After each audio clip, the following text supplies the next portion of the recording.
Assalamualaikum warahmatullahi wabarakatuh. Hai semuanya, perkenalkan nama saya Nadira Zulkarnaini ini. Baiklah, kali ini akan menyampaikan tentang analisa finansial. Pertama, kita akan membahas tentang pembahasannya itu time value of money, net present value, internal rate of return, dan return on investment. Yang pertama itu time value of money. Konsep time value of money atau nilai dari waktu uang adalah gagasan yang menyatakan bahwa nilai uang saat ini berbeda dengan nilai uang di masa depan karena perhitungan waktu. Atau dengan kata lain, konsep time of value of money menunjukkan bahwa nilai uang 1 juta yang kita miliki saat ini berbeda dengan nilai 1 juta rupiah 10 tahun yang lalu atau 10 tahun mendatang. Term value of money penting karena setidaknya ada dua alasan utama. Yang pertama, pendapatan di masa mendatang cenderung memiliki risiko lebih tinggi dibandingkan dengan pendapatan yang diperoleh saat ini.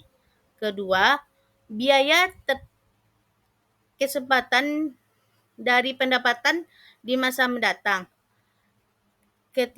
Jika pendapatan diterima sekarang, pendapatan tersebut bisa diinvestasikan, misalnya dalam bentuk tabungan, yang memungkinkan kita mendapatkan bunga atau imbal hasil dari investasi tersebut. Memahami konsep time value of money membantu kita lebih memahami kriteria investasi yang memperhitungkan perbedaan nilai uang di berbagai waktu, sehingga memungkinkan pengambilan keputusan investasi yang lebih tepat.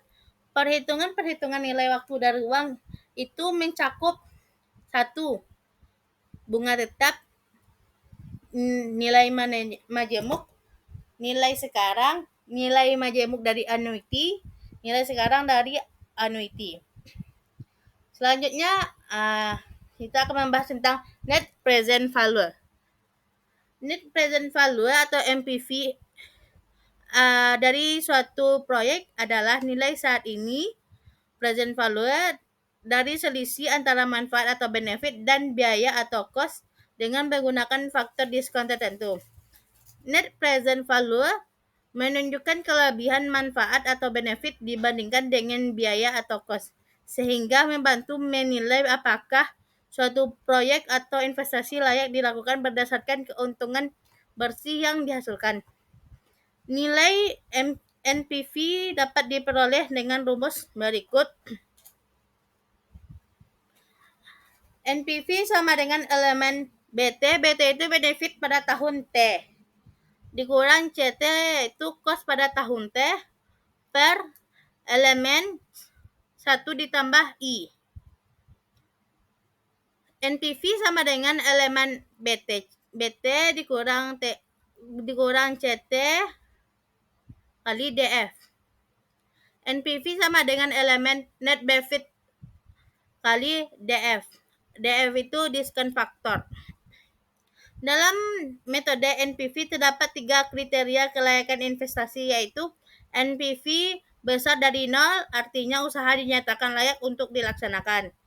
NPV sama dengan 0, artinya usaha mampu mengembalikan persis sebesar social opportunity cost faktor produksi modal. Yang terakhir, NPV kecil dari 0, artinya usaha tidak layak dilaksanakan. Selanjutnya kita akan membahas tentang internal rate of return. Internal rate of return digunakan untuk mengetahui presentasi keuntungan yang dihasilkan oleh suatu proyek setiap tahunnya.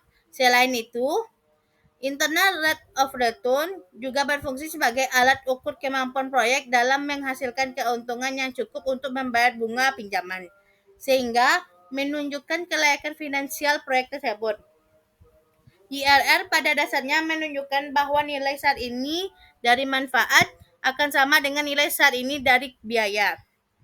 Yang berarti IRR merupakan tingkat diskonto di mana net present value sama dengan 0. Untuk mendapatkan IRR, Digunakan rumus sebagai berikut. IRR sama dengan I1. I1 itu diskon faktor pertama yang diperoleh dari NPV positif. Ditambah NPV positif per NPV positif dikurang NPV negatif sama buka kurung I2. I2 itu diskon faktor kedua yang diperoleh dari NPV negatif terus dikurang dengan I1. Jika nilai IRR besar lebih dari tingkat suku bunga bank yang berlaku saat ini, maka proyek tersebut dianggap layak untuk dijalankan. Sebaliknya, jika IRR lebih kecil dari tingkat suku bunga yang ada, maka proyek tersebut tidak layak diusahakan. Yang selanjutnya, return on investment. Return on investment atau ROI adalah salah satu indikator kinerja keuangan yang digunakan untuk mengukur tingkat profitabilitas dari suatu investasi. ROI mengukur seberapa besar keuntungan yang diperoleh dari suatu investasi dibandingkan dengan biaya yang dikeluarkan untuk investasi tersebut. Dengan demikian, ROI memberikan gambaran mengenai efisiensi dan efektivitas dari suatu investasi. Rumus untuk menghitung ROI sebagai berikut. ROI sama dengan total kebersihan dibagi total investasi dikali 100%. Pentingnya ROI, yang pertama pengambilan keputusan, yang kedua untuk perbandingan investasi, yang ketiga untuk evaluasi kinerja. ROI itu terdapat keterbatasan. Yang pertama tidak mempertimbangkan waktu, yang kedua risiko tidak tercermin, dan yang ketiga asumsi konstan.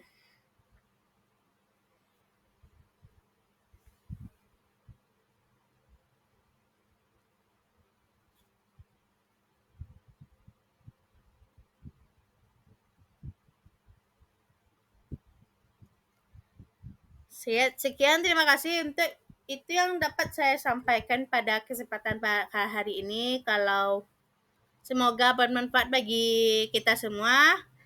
Baiklah, assalamualaikum warahmatullahi wabarakatuh.